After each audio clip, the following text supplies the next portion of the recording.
সাহায্য করুন। ও ছাড়া আমার কেউ নেই, শুধু বলে বাঁচবো না বাঁচবো না।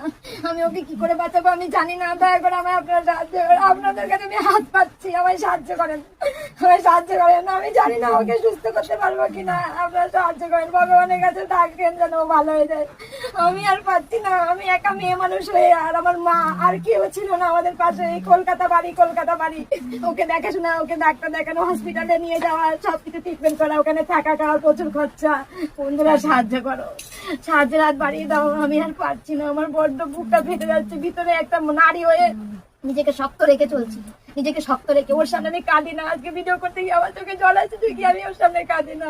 ও বলে আমি মরে যাবো। আমি বলছি তোমাকে আমি জমের কাছ থেকে ফিরিয়ে আনবো, ওকে সুস্থ করতে হবে। আপনারা আমায় সাহায্য করুন, সবাই একটু সাহায্য করুন বন্ধুরা, যেমন পারবেন আপনারা যতটুকু পারবেন আপনারা ততটুকুই দিয়ে একটু হেল্প করুন। আপনাদের কাছে অনুরোধ, সবাই একটু হেল্প করুন আমার দাদা ভাইটা যাতে একটু সুস্থ হয়ে যায়।